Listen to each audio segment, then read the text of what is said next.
James thought he had the perfect marriage until he found the divorce papers hidden in his wife's gym bag and realized she'd been planning his financial destruction for months. It was a Tuesday morning when everything shattered. James had been looking for his phone charger, the one Mary always borrowed and never returned. He checked her purse, her nightstand, and finally her gym bag tucked in the closet. His fingers brushed against something stiff between the yoga pants and water bottle. Papers. Legal papers. He pulled them out slowly, like diffusing a bomb. Petition for dissolution of marriage. The words blurred as his heart hammered against his ribs. But it wasn't just divorce papers. Clipped behind them was a detailed asset list. Their joint accounts, his business holdings, the investment properties, even his inheritance from his father. Every single thing he owned, itemized like a shopping list. And in the margins, Mary's handwriting. Transfer timeline, before he notices. James sank onto the closet floor, the papers trembling in his hands. They'd been married for 8 years. 8 years of building a life together, or so he thought. He remembered their last conversation that morning, Mary kissing his cheek, asking what he wanted for dinner, reminding him about their couple's massage appointment on Saturday. All of it a performance. All of it lies. But before we continue with this beautiful story, please kindly subscribe to this channel and comment where you are watching from, and also share below, what life or relationship challenge are you facing right now? Or what someone you know is going through? Don't forget to like this video as well. All these mean a lot to us. James sat there for 20 minutes, reading every word. The papers were dated 3 weeks ago. 3 weeks of her smiling at him over breakfast. 3 weeks of her curling up next to him in bed. 3 weeks of planning his destruction while pretending everything was fine. What kind of person does that? His phone buzzed. A text from Mary. Don't forget to sign those contractor forms in the study. Love you. The contractor forms. James's stomach dropped. He'd been so busy with work he'd barely glanced at them yesterday. Mary said they were for the kitchen renovation they'd been planning. He sprinted to his study, his hands shaking as he rifled through the papers on his desk. There they were, right where she'd left them. But now he read them carefully. These weren't contractor forms.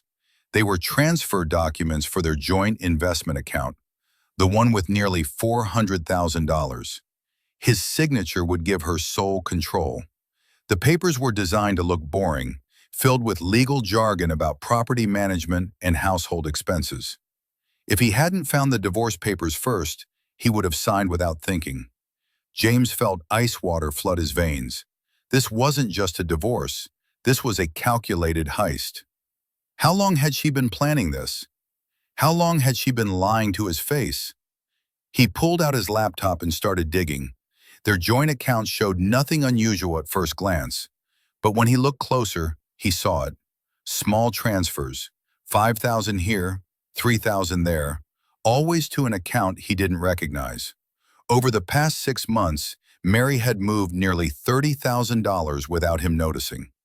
He'd been so focused on growing his construction business, working 70-hour weeks to secure their future, that he'd missed his wife systematically robbing him. His phone rang. Mary's smiling face filled the screen. James stared at it, his thumb hovering over the answer button. He could confront her right now, demand answers, ask her why. But something stopped him. If he confronted her now, she'd know he found the papers. She'd adapt, change her strategy. He'd lose whatever advantage he had. James declined the call. His mind was racing, but suddenly everything clicked into focus with crystal clarity. If Mary wanted to play games, he could play too. But he needed help. He needed someone who knew how to protect assets from a divorce. He needed a lawyer, and he needed one yesterday. Within 2 hours, James was sitting in a sleek downtown office across from Patricia Chen, one of the best divorce attorneys in the state. She was 50-something, sharp-eyed, and wore an expression that said she'd seen every dirty trick in the book. "Show me everything," Patricia said.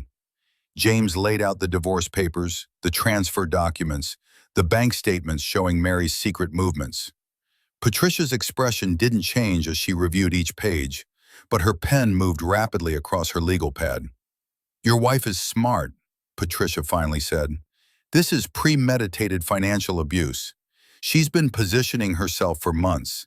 If you'd signed these transfer documents, she could have cleaned out your accounts and filed for divorce the next day. By the time you realize what happened, the money would be long gone." "What can I do?" James's voice cracked. "We have joint accounts, joint properties. She has access to everything." Patricia leaned forward. "How much time do we have before she files?" "I don't know. The papers aren't signed yet. They're just drafted." "Then we move faster than she does. We can't stop her from filing for divorce, but we can protect your assets before she does. It's not illegal to protect what's yours, James. It's called being smart." If you're enjoying this story so far, pause and comment, "I am enjoying this story," below. Over the next week, James became a ghost in his own life. He went to work, came home, kissed Mary hello, asked about her day. Every interaction felt like swallowing broken glass, but he kept his face neutral. Meanwhile, behind the scenes, Patricia was working magic.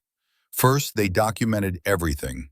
Patricia hired a forensic accountant who uncovered the full scope of Mary's financial moves. The $30,000 was just the beginning. She'd also taken out a credit card in their joint names he didn't know about, racking up $20,000 in charges. Cash advances from their home equity line. Small loans against their investment properties. She'd been bleeding their finances dry so slowly and carefully that he'd never noticed. "She's creating debt in your name while hiding assets in hers," Patricia explained during one of their late-night strategy sessions. "When she files for divorce, she'll claim you're responsible for all this debt, while she's entitled to half of everything that's left. It's a classic financial abuse playbook." James felt sick. "I gave her access to everything because I trusted her. I thought that's what marriage was." "Marriage is trust," Patricia said quietly, "but what she's doing isn't marriage. It's fraud." They moved quickly. James opened new accounts Mary didn't know about. He transferred his business assets into a protected trust. He secured the investment properties with legal firewalls. He documented every suspicious transaction, every hidden account, every lie. And through it all, he came home every night and pretended nothing had changed. The hardest part was the intimacy. Mary still reached for him in bed, still kissed him goodbye in the mornings, still made his favorite dinners and laughed at his jokes. How could someone fake it all so perfectly? How could she touch him with the same hands that were signing documents to destroy him? One night, 2 weeks after finding the papers, Mary cuddled up next to him on the couch. They were watching some romantic comedy she'd picked. She rested her head on his shoulder, her fingers tracing patterns on his chest. "I'm so lucky to have you," she whispered. "You work so hard for us, for our future." James felt his throat close up. He wrapped his arm around her, pulled her close, and said absolutely nothing. What future was she talking about? The one where she took everything he'd worked for and left him with nothing? "James?" Mary's voice had a strange quality to it. "Are you okay? You've seemed distant lately." His heart stopped. Did she know? Had he slipped up somehow? "Just work stress," he managed. "The Henderson project is behind schedule. I'm dealing with supplier issues." Mary sat up, her eyes searching his face. For a moment, James saw something flicker there. Guilt? Fear? Calculation? Then she smiled, and it was gone. "You work too hard, baby. You need to relax more. Actually, I've been thinking, maybe we should take a trip, just the two of us, somewhere tropical, reconnect, you know?" James forced a smile. "That sounds perfect. Let me get through this project first." "Of course." Mary kissed his forehead. "I'm going to take a bath. Don't stay up too late." The moment she left the room, James grabbed his phone. A text from Patricia. "Detailed already. Everything is protected. She can't touch anything now. When you're ready to move forward, just say the word." James stared at the message. He had the power now. He could file first, catch Mary completely off guard. He could expose everything she'd done, every lie, every theft. He could destroy her the way she'd planned to destroy him. But something nagged at him, a detail he couldn't quite place. Mary's behavior had changed in subtle ways over the past few days. She was more attentive, more affectionate, and that comment about taking a trip, it felt wrong, like she was testing him somehow. James pulled up his secret monitoring app, another one of Patricia's suggestions. It tracked activity on their joint credit cards and accounts. His blood ran cold. Mary had booked tickets to the Cayman Islands, 2 one-way tickets, departing in 5 days. But there was only one name on the passenger list besides hers. David. David, her co-worker from the marketing firm, the one she'd mentioned casually over the years. Just a friend, she always said. We grab lunch sometimes. James's hands shook as he scrolled through more transactions. Hotel reservations, a car rental, a deposit on a beachfront condo. She wasn't just planning to divorce him and take his money. She was planning to run away with another man using his money. The bathroom door opened. Mary emerged in her silk robe, her hair wrapped in a towel, looking like the woman he'd fallen in love with 9 years ago at that coffee shop downtown. "Come to bed," she said softly. "I miss you." James looked at her, really looked at her. This woman who'd shared his bed, his dreams, his life. This woman who was planning to betray him in every way possible. This woman who could still make his heart ache even as she ripped it apart. "I'll be there in a minute," he said. Mary smiled and disappeared into their bedroom. James sat in the dark living room, his phone glowing in his hand. Patricia's message still on the screen. "When you're ready to move forward, just say the word." James took a deep breath. Then he typed, "Tomorrow.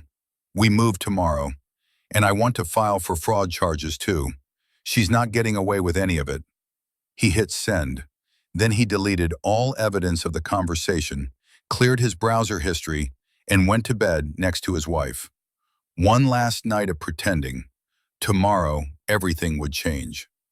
Mary was already asleep, or pretending to be. James lay there in the darkness, listening to her breathing, and wondered which version of her had ever been real. The woman who'd promised to love him forever, or the stranger who'd been methodically planning his destruction. He didn't sleep that night. He couldn't. Because in 12 hours, Mary was going to wake up to a nightmare of her own making. And James was going to make sure she faced every single consequence. The next morning, James woke before dawn.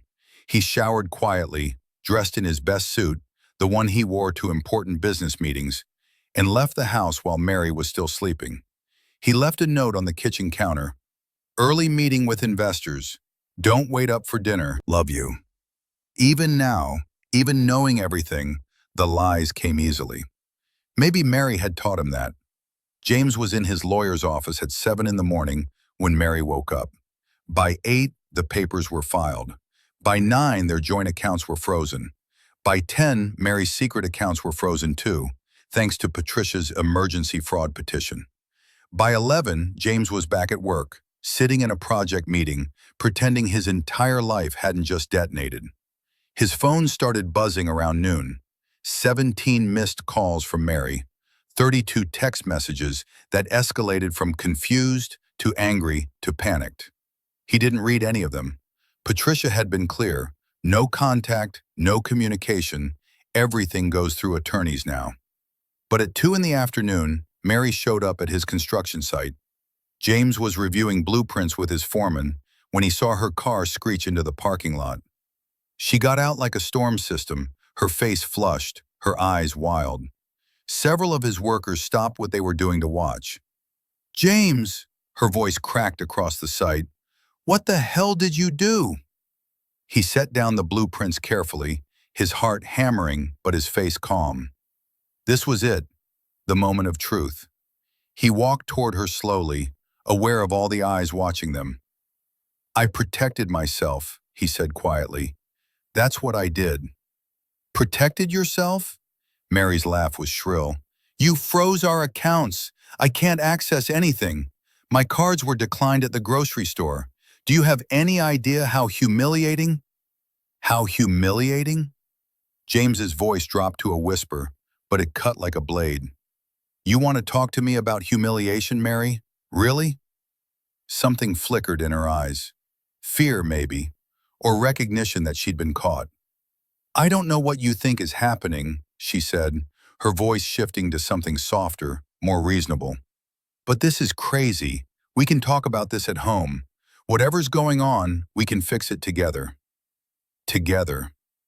James tasted the word like poison. Like how we were going to fix things together in the Cayman Islands? Oh wait, that was you and David. My mistake. The blood drained from Mary's face. How did you? She stopped herself, but it was too late. How did I know? James pulled out his phone, showed her the screenshots Patricia had helped him compile. Flight records, hotel reservations, bank transfers, all of it. You really thought I wouldn't find out? You thought you could steal hundreds of thousands of dollars, file for divorce, and run away with your boyfriend, and I just let it happen? If you're enjoying this story so far, pause and comment, I am enjoying this story, below. Mary's expression cycled through shock, panic, and then something harder. Something calculating. You're twisting everything. David and I are just friends. That trip it was a work conference, and those transfers were for household expenses. You were never around, James. I was managing everything alone. Household expenses to a secret account? Divorce papers you hid in your gym bag? Transfer documents you disguised as contractor forms?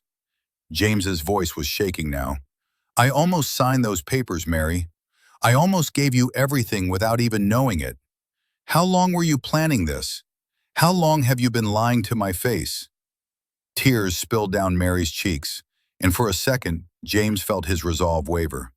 This was the woman he'd loved, the woman he'd built a life with. But then he remembered the cold calculation in those hidden papers, the systematic way she'd been stealing from him, the plane tickets with another man's name. I want a divorce, Mary said, her voice breaking. That part is true. We haven't been happy for years, James. You know that. You're married to your business, not to me. I wanted to make sure I'd be okay after. Is that so wrong? You weren't trying to be okay, Mary. You were trying to destroy me. There's a difference.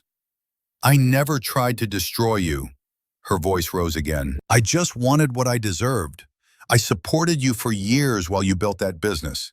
I gave up my own career to be there for you. That money is as much mine as it is yours. Then why did you hide it? Why the secret accounts? Why the fake documents? Why David? James stepped closer.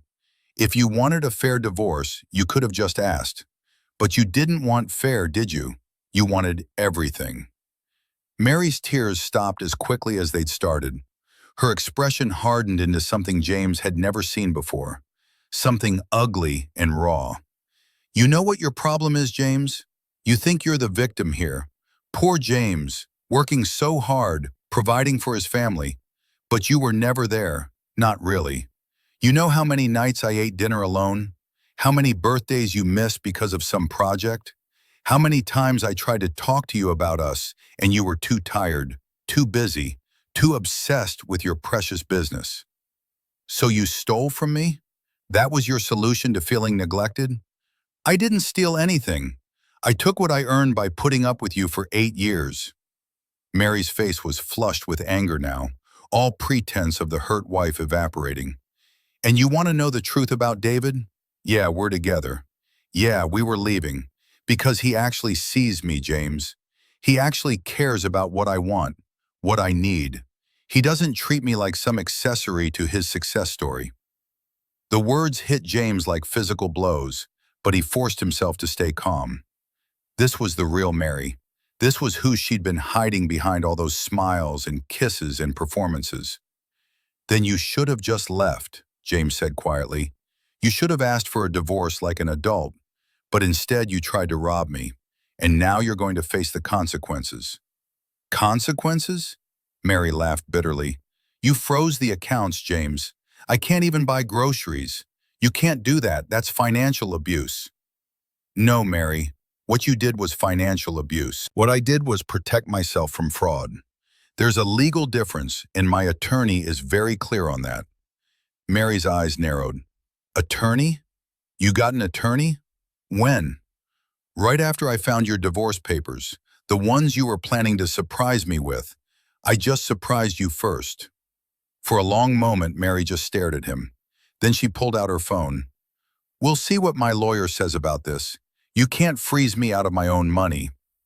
Your money? James couldn't help the bitter laugh that escaped. Mary, I have documentation of every illegal transfer you made, every hidden account, every fraudulent transaction. You forged documents. You committed fraud. You think a judge is going to side with you? You're bluffing.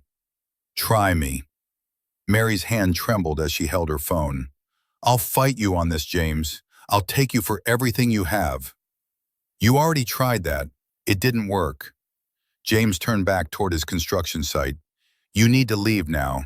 You're trespassing on my work site, and from now on, all communication goes through our attorneys. This isn't over.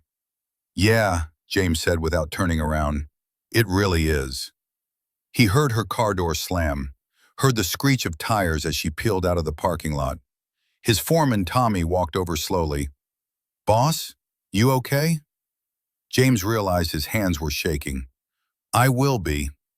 That night, James sat alone in his apartment, the new place he'd rented after moving out of the house he'd shared with Mary. Patricia had advised him to leave before filing, to establish separate residence. Everything was strategic now, every move calculated, just like Mary had done to him.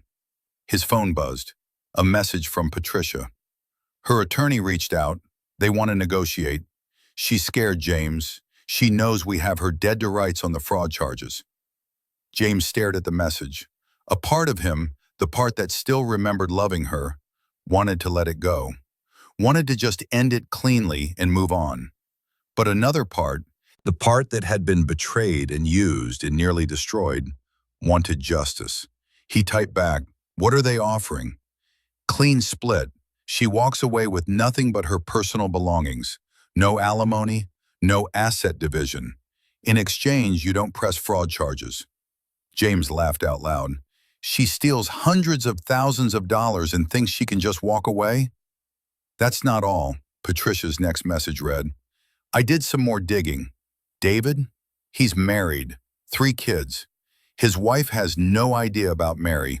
And get this, Mary's been telling him that you were the cheater, that she was leaving an abusive marriage. She's been playing both of you. James felt the room spin. Every layer of Mary's lies just revealed more lies underneath. It was dizzying. How had he ever thought he knew this woman?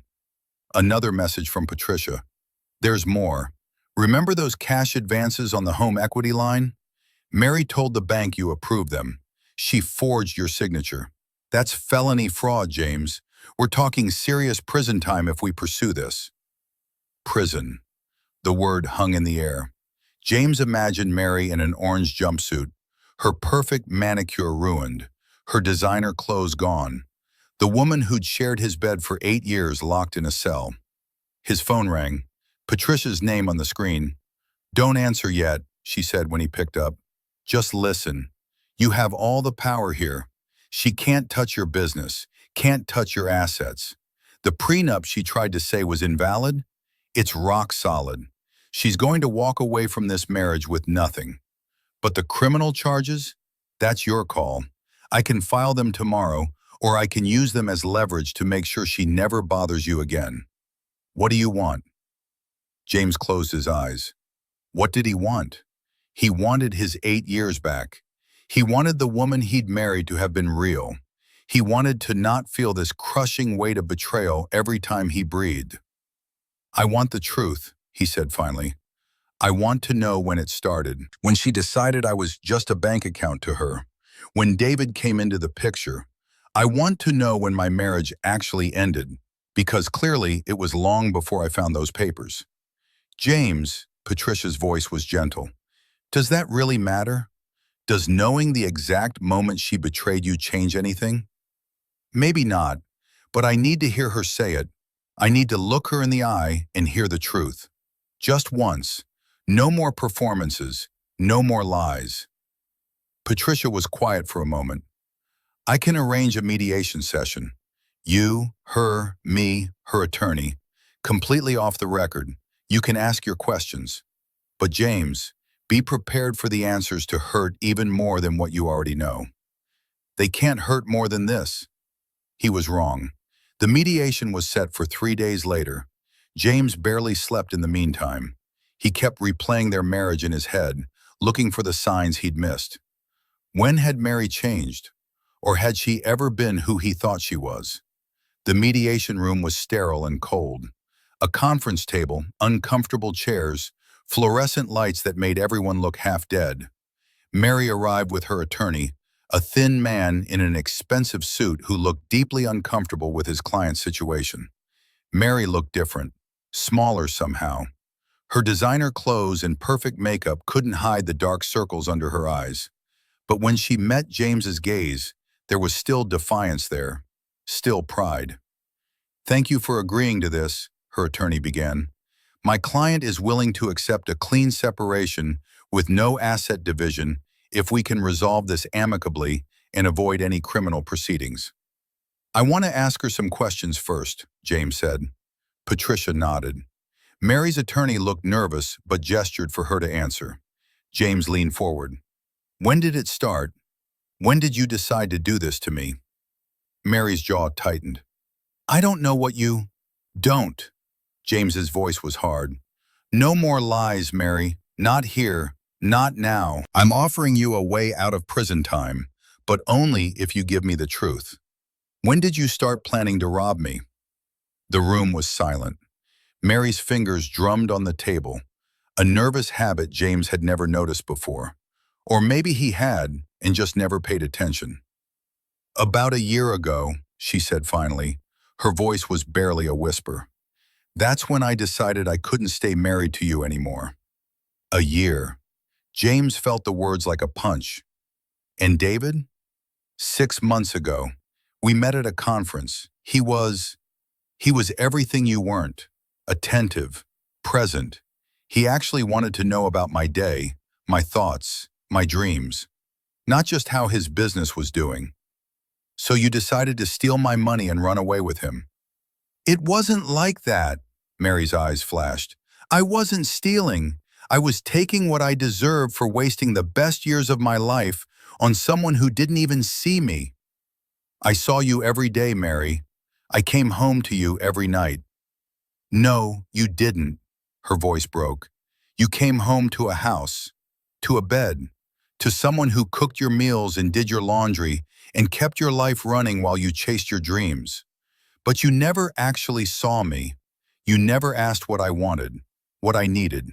You just assumed I'd always be there, waiting for you to finally have enough time for our marriage." James felt something crack inside him, because there was truth in her words. He had been absent. He had prioritized his business over his wife, but that didn't excuse what she'd done. "That still doesn't explain the fraud," he said. "The forged suggestions, the hidden accounts, the systematic theft. If you wanted a divorce, you could have just asked for one." Mary looked down at her hands. When she spoke again, her voice was different, colder. "Because I knew you'd fight me for every penny. I knew you'd make it impossible, and I wanted to make sure I had enough to start over. Enough to be free." "Free?" James laughed bitterly. "You committed multiple felonies, Mary. You're not free. You're one phone call away from being arrested." Her attorney shifted uncomfortably. "Mr. Hayes, I think we should focus on the settlement." "I'm not done." James's eyes stayed locked on Mary. "What about David's wife? His kids? Did you tell him about them, or was he playing you the same way you were playing me?" Mary's face paled. "How do you—" "I know everything, Mary. That's what you don't seem to understand. I know about David's family. I know he told his wife he was at business conferences while he was with you. I know you told him I was abusive to justify leaving me. I know every single lie you told, to everyone." Tears streamed down Mary's face now, but James felt no satisfaction in them. Just emptiness. Just the hollow ache of a marriage that had been dead longer than he'd realized. "I didn't mean for it to go this far," Mary whispered. It spiraled, and I couldn't stop it. You could have stopped it at any time. You chose not to." The truth of that statement hung in the air. Mary's attorney cleared his throat. "Can we discuss the settlement terms now?" James looked at Patricia. She gave him a small nod. It was time to end this. "Here's what's going to happen," James said. "Mary signs over all rights to our joint assets. She takes her personal belongings and nothing else. No alimony, no support, nothing. In exchange, I don't press criminal charges. She walks away free, but with nothing." "That's not fair," Mary's voice cracked. "I have nothing, James. No job, no savings, nowhere to go. You're leaving me with nothing. You left yourself with nothing. The moment you decided to forge my signature, the moment you committed fraud, that was your choice, Mary, not mine." Mary's attorney leaned over, whispered something to her. Her face crumpled as she nodded. "Fine," she said. "I'll sign." The papers were drawn up. Mary signed them with shaking hands. When it was done, she looked up at James one last time. "I did love you, you know, at the beginning, before everything got so complicated." James stood up. "If that's true, then I'm sorry you forgot how." He walked out of that room and didn't look back. Patricia followed him into the hallway, where James finally let himself lean against the wall, his legs weak. "It's over," Patricia said. "You're free." But James didn't feel free. He felt hollowed out, gutted, like everything he'd believed about his life had been a lie. And now he was left standing in the ruins, trying to figure out who he actually was without it. His phone buzzed, a text from his younger sister Maya. "Mom told me what happened. I'm so sorry. I'm here if you need me." James stared at the message. Then he texted back, "Can I crash at your place for a few days? I don't want to be alone right now." Maya's response was immediate. "Already making up the guest room. Come over whenever." James pocketed his phone and started walking. Behind him, through the conference room door, he could hear Mary crying. Once upon a time, that sound would have destroyed him, would have made him want to fix whatever was wrong, protect her from whatever pain she was feeling. Now it was just noise, just the sound of someone else's consequences catching up with them. He'd done what he came here to do. He'd gotten his answers.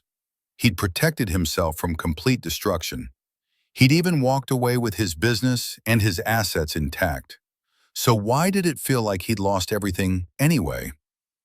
3 months later, James was sitting in Maya's backyard, watching his nephew's 6th birthday party when he saw her. Not Mary. He'd blocked her number, changed all his routines, rebuilt his life specifically to never have to see her again. No, this was someone different, someone new. She was Maya's friend from her book club, tall, dark-haired, with an easy laugh that carried across the yard. Her name was Rebecca, and she was helping Maya carry out the birthday cake, singing off-key and making James's nephew giggle. "Stop staring," Maya said, sitting down next to him. "You're being obvious." James felt his face heat up. "I wasn't." "You were." Maya smiled, but it was gentle. "It's okay to notice someone, you know. The divorce is final. You're allowed to move forward." "It's too soon." "Says who? You've been living in my guest room for 3 months, James. You've rebuilt your business, started therapy, worked through your anger. At some point, you have to start living again instead of just surviving." James watched Rebecca help his nephew blow out the candles, watched how naturally she connected with the kids, how easy she made everything seem. It had been so long since anything felt easy. "I don't know if I can trust anyone again," he admitted quietly. "How do I know I won't miss the signs again? How do I know someone isn't just performing for me while planning to destroy me behind my back?" Maya squeezed his shoulder. "You don't. That's the scary part. But James, you can't let Mary steal your future along with everything else she took. That's letting her win." Before James could respond, Rebecca walked over. Up close, she had kind eyes and a genuine smile that made something in his chest loosen just slightly. "You must be the famous James," she said, holding out her hand. "Maya talks about you constantly, the brilliant builder who's too stubborn to accept help from anyone." James laughed despite himself. "That sounds about right. Well, I run a nonprofit that builds affordable housing. We're always looking for contractors who give a damn about the work and not just the profit margin. Maya suggested I talk to you, if you're interested." It was business. Just business. Nothing scary about that. James found himself nodding. "I'd like that. Actually, I've been thinking about doing more community-focused work, getting back to why I started building in the first place." Rebecca's smile widened. "Perfect. How about we grab coffee sometime next week? I can show you what we're working on, see if it's a fit." Coffee would be good. After she walked away to help with cleanup, Maya elbowed him. "See? That wasn't so hard." But James's heart was pounding. Because it was hard. Every part of him wanted to retreat, to protect himself, to never risk feeling that kind of pain again. But Maya was right. He couldn't let Mary's betrayal define the rest of his life. Over the next few weeks, James met Rebecca for coffee, then lunch, then dinner. They talked about buildings and blueprints, about her nonprofit and his business. It was easy and comfortable and terrifyingly new all at once. One evening, after reviewing plans for a community housing project, Rebecca set down her coffee cup and looked at him seriously. "Can I ask you something personal?" James tensed. "Sure." "Maya told me a little about your divorce. Not details, just that it was really bad. And I've noticed you flinch every time I mention anything about trust or partnership or future plans. So I guess my question is, are you actually ready for this? Because I really like you, James, but I'm not interested in being someone's practice run while they figure out if they can trust again." The honesty hit James like cold water. He could lie, could say he was fine, totally over it, ready to move forward. But Rebecca deserved better than that, and maybe so did he. "I don't know if I'm ready," he said honestly. "My ex-wife spent a year systematically planning to destroy me financially while pretending everything was fine. She forged my signature, stole money, had a whole secret life I knew nothing about. And the worst part is that I missed all the signs. I was so focused on building my business that I didn't see my marriage falling apart. So yeah, I flinch, because I'm terrified of making the same mistakes again." Rebecca was quiet for a long moment. Then she reached across the table and took his hand. The touch was simple, but it sent electricity through James's entire body. "Thank you for being honest. That takes courage." She squeezed his hand gently. "I can't promise I won't hurt you, James. Nobody can promise that. But I can promise I'll never lie to you. I'll never pretend to be something I'm not. And if something is wrong between us, I'll tell you instead of hiding it until it explodes." James felt his eyes sting. "How do I know that? How do I trust that?" "You don't, not at first. Trust isn't a switch you flip. It's something you build, slowly, with time and consistency and proof. I'm willing to build that with you, if you are. But it has to be a choice you make, to risk it again even though you're scared. Because the alternative is living the rest of your life behind walls Mary built for you." James thought about that, really thought about it. Mary had taken so much from him, his marriage, his trust, his confidence in his own judgment. But she didn't get to take his future too. She didn't get to turn him into someone who was too afraid to love again. "Okay," he said, "let's try. But I need you to be patient with me. I'm going to mess this up sometimes. I'm going to be suspicious when I shouldn't be. I'm going to need reassurance more than I should. This isn't going to be easy." Rebecca smiled. "Good relationships never are, but they're worth it. And James, you're worth it." If you're enjoying this story so far, pause and comment, "I am enjoying this story," below.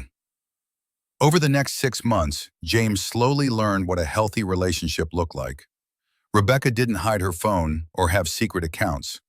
When she said she was working late, James could stop by and see her actually working. When she was upset about something, she talked about it instead of letting it fester. When James struggled with trust issues, she didn't get defensive. She talked him through it, showed him proof when he needed it, and never made him feel crazy for being cautious. It was different than anything he'd had with Mary. Quieter, more honest, less performance and more partnership. And slowly, James felt the walls around his heart start to crumble. There were hard days too. Days when James would catch himself watching Rebecca's face for signs of deception. Days when he'd check their bank statements obsessively, looking for transfers that weren't there. Days when the trauma of what Mary had done would crash over him like a wave, leaving him gasping and afraid. But Rebecca never wavered. She gave him space when he needed it. She provided reassurance when he asked for it. She never made him feel like his fears were unreasonable, even when they were. And most importantly, she kept showing up, day after day, proving through her actions that not everyone was like Mary. James's therapist, Dr. Martinez, had warned him this would be the hardest part. Healing isn't linear, she'd said during one of their sessions. You'll have good days and bad days. Days when you feel like you've moved on completely, and days when the betrayal feels fresh all over again. That's normal. That's part of the process. How long does it take? James had asked. Until I stop looking over my shoulder? Until I can trust someone without constantly waiting for them to betray me? Dr. Martinez had smiled gently. There's no timeline, James. But what I can tell you is that every day you choose to be vulnerable again, every day you choose connection over protection, you're healing. You're taking your power back from what Mary did to you. One night, almost a year after his divorce was finalized, James and Rebecca were having dinner at her apartment when his phone buzzed. A number he didn't recognize. He almost ignored it, but something made him check. The message was from Mary. I know you probably don't want to hear from me, but I wanted you to know I'm in therapy, working through my issues. I'm sorry for what I did to you. I know sorry doesn't fix it, but I needed to say it anyway. I hope you're doing well. You deserve better than what I gave you. James stared at the message for a long moment. Rebecca noticed his expression change. Everything okay? James showed her the message. Rebecca read it carefully. How do you feel about that? She asked. I don't know. Part of me wants to ignore it. Part of me wants to tell her it's too little, too late. Part of me is glad she's getting help. Part of me doesn't believe a word of it. Do any part of you want to respond? James thought about it. Did he? What would he even say? Mary had destroyed everything they'd built together. She'd betrayed him in ways he was still processing with his own therapist. But holding on to anger was exhausting, and he was so tired of carrying it. He typed carefully, I appreciate you telling me. I hope therapy helps you. I've moved on with my life, and I need you to respect that by not contacting me again. I wish you well, but our chapter is closed. He showed Rebecca before sending it. She nodded. That's good. Firm but not cruel. You're setting a boundary while still acknowledging her effort. James hit send, then blocked the number. It felt final in a way the divorce papers hadn't, like he was finally closing that chapter of his life for good. How did I get so lucky to find you? James asked Rebecca. She laughed. You didn't find me. Maya literally forced us into the same space and refused to let you hide anymore. But I'm glad she did. Me too. James reached across the table and took her hand. I know I'm not always easy to be with. I know my baggage from Mary still affects us sometimes. But I want you to know, I'm working on it. I'm getting better. And you make me want to be better. Rebecca's eyes softened. James, you're not broken. You're healing. There's a difference. And I don't need you to be perfect. I just need you to be honest with me, to keep trying, to keep choosing us even when it's scary. That's all I've ever asked. 2 years after finding those divorce papers in Mary's gym bag, James stood in his rebuilt office. The construction company had tripled in size thanks to his partnership with Rebecca's nonprofit, and looked at his reflection in the window.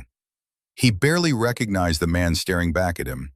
This James was stronger, wiser, more careful, yes, but not broken.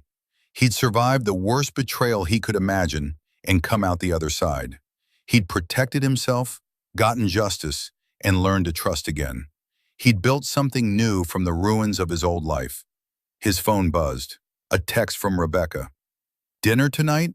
I have something important I want to ask you." James smiled. There was a time when a message like that would have filled him with anxiety. What did she want to ask? Was something wrong? Was she leaving? But now he just felt curiosity and anticipation. Because Rebecca had proven herself over 2 years of honesty and consistency.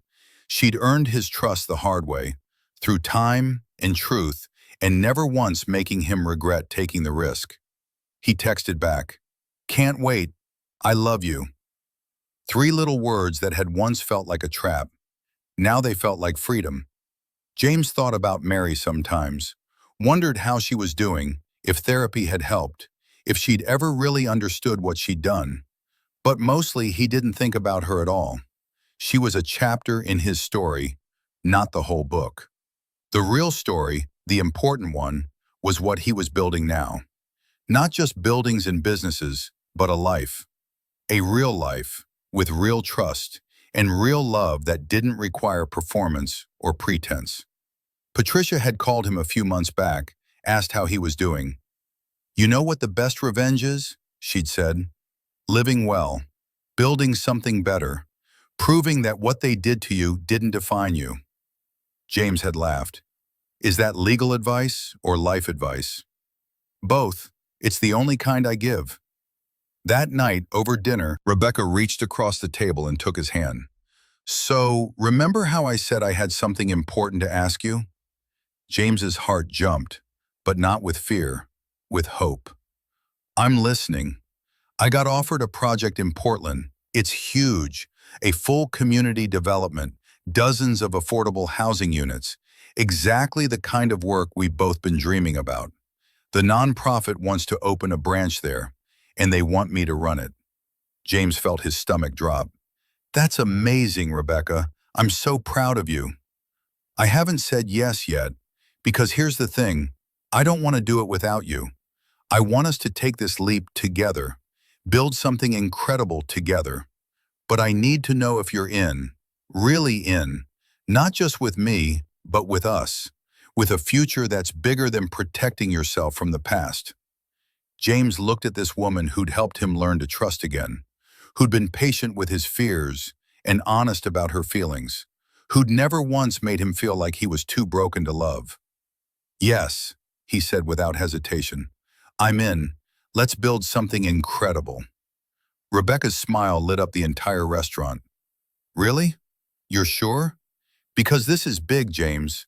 New city, new start, full partnership, business and personal. That's a lot of trust." "I know, and a couple years ago I couldn't have done it, but you've shown me what real partnership looks like. Not performance, not pretense, just 2 people choosing each other, every day, honestly. So yeah, I'm sure. More sure than I've been about anything in a long time." They moved to Portland 3 months later. The community housing project was challenging and exhausting, and exactly what James needed. He poured himself into it, not because he was running from anything, but because he was building towards something. On the day they broke ground, James stood next to Rebecca, watching the first excavator dig into the earth. This project would house 50 families, 50 fresh starts, 50 chances for people to rebuild their lives. "You know what's funny?" James said. "What's that?" "If Mary hadn't betrayed me, I'd probably still be chasing commercial contracts and bigger profit margins. I'd have never slowed down enough to realize I'd lost myself. In a weird way, her worst act forced me to become someone better." Rebecca squeezed his hand. "That's growth, James. You took something terrible and used it to transform yourself. That's not luck. That's choice." James thought about that word, choice. Mary had made her choices: to lie, to steal, to betray. He couldn't control that, but he could control his own choices. To protect himself, yes, but also to risk again, to trust again, to build again. "I choose this," James said, turning to Rebecca. "I choose us. I choose building instead of destroying.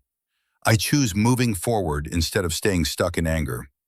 I choose to believe that not everyone is like Mary, and that love doesn't have to end in betrayal."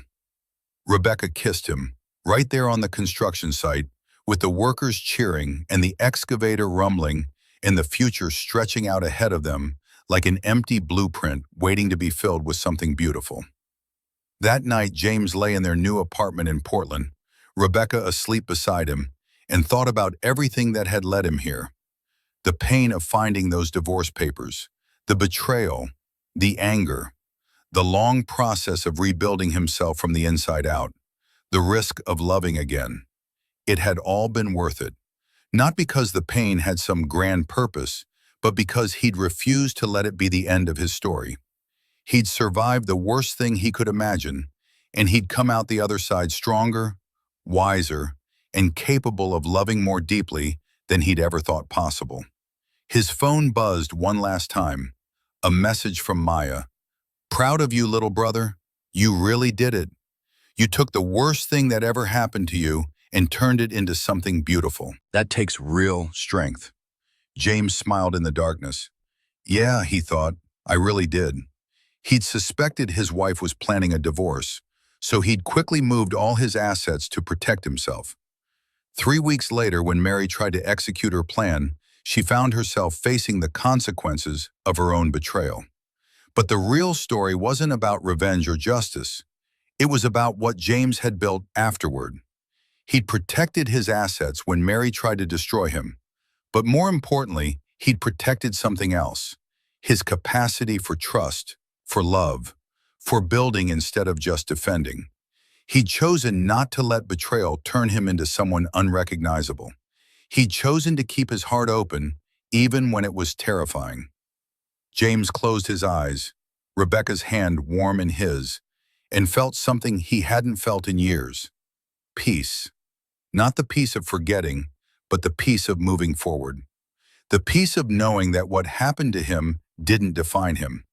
His response to it did. And in that response, James had found something Mary's betrayal could never touch: the strength to trust again, the courage to love again, and the wisdom to know the difference between protecting himself and closing himself off from the world. The construction site would open in 8 months. 50 families would have homes. James and Rebecca would build their life together, brick by brick, choice by choice, day by day. And somewhere in another city, Mary would continue her own journey, whatever that looked like. But James didn't need to know about that anymore. He'd moved on. Really, truly moved on. Not by forgetting what happened, but by refusing to let it be the defining moment of his life. He was James Hayes, builder, survivor, and finally, after everything, he was ready to be one more thing: someone who believed in love again. The journey of James Hayes teaches us profound truths about betrayal, resilience, and the courage to rebuild after devastation. His story isn't just about a man who protected his assets from a scheming spouse. It's a masterclass in how we respond when life delivers its cruelest blows. Let's explore the deeper lessons embedded in this narrative that can transform how we approach trust, self-protection, and healing. Trust must be earned, not assumed. One of James's biggest mistakes was operating under the assumption that marriage automatically equals complete, unquestioned trust. He gave Mary unrestricted access to everything: accounts, documents, decisions, without any safeguards, simply because they were married. This teaches us that trust, even in intimate relationships, should be built on consistent actions over time, not on titles or legal contracts.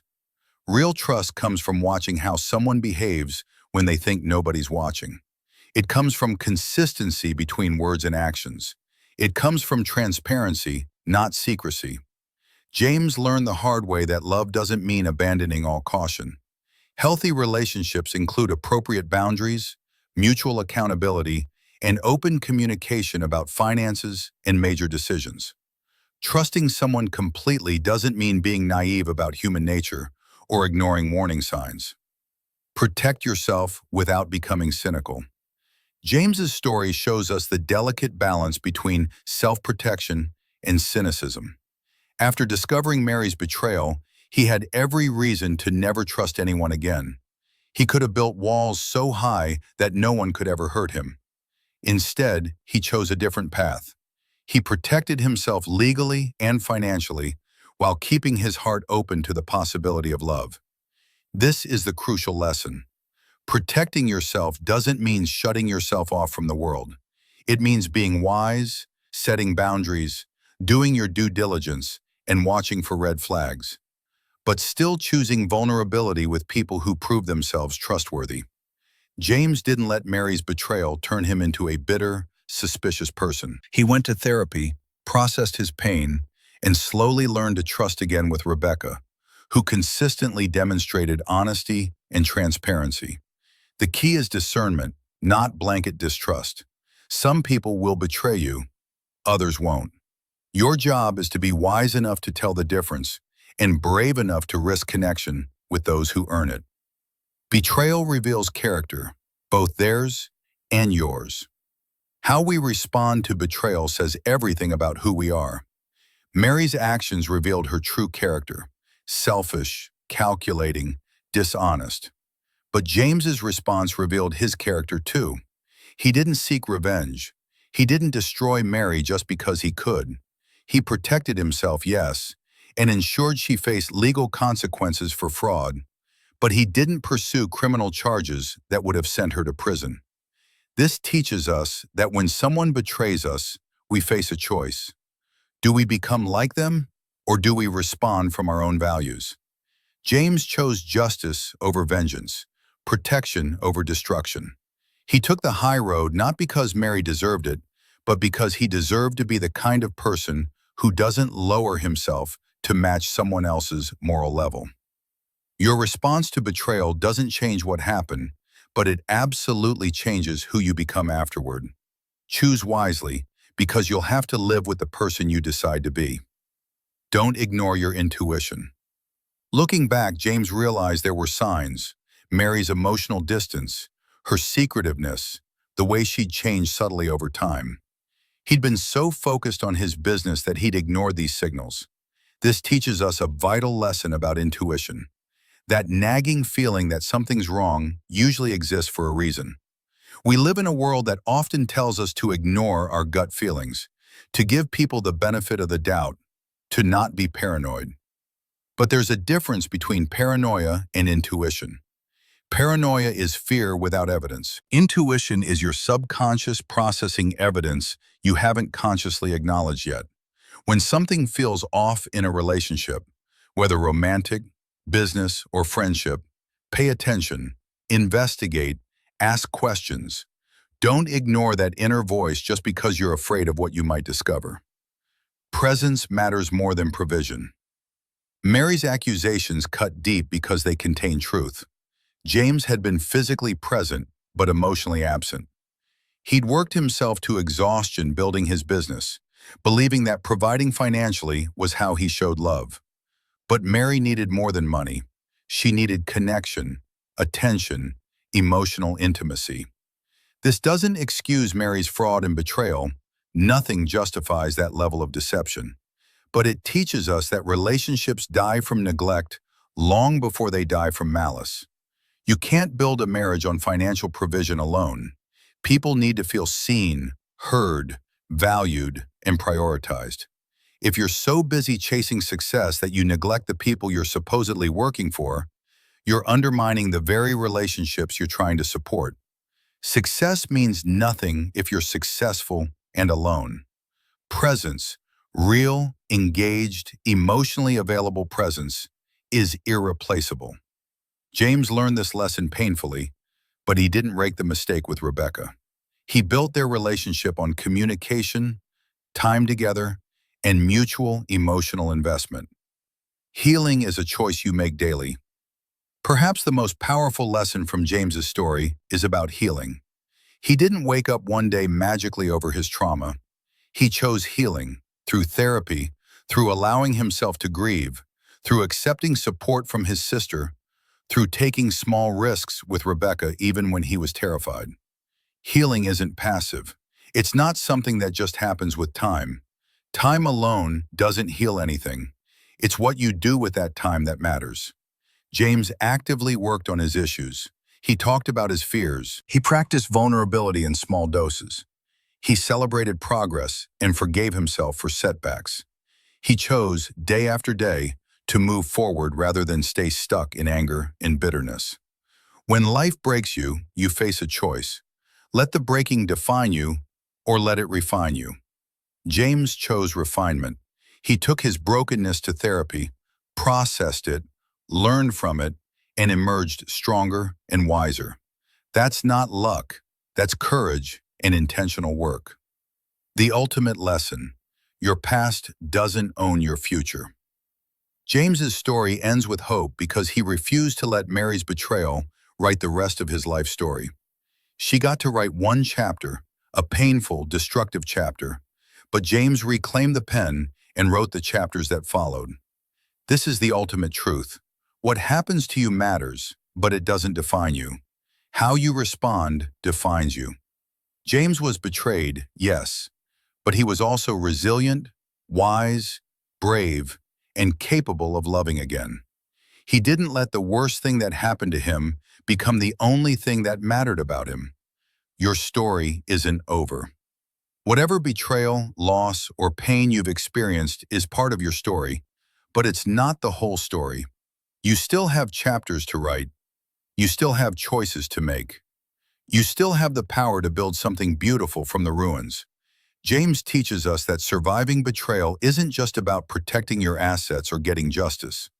It's about protecting your humanity, your capacity for love, your ability to trust again.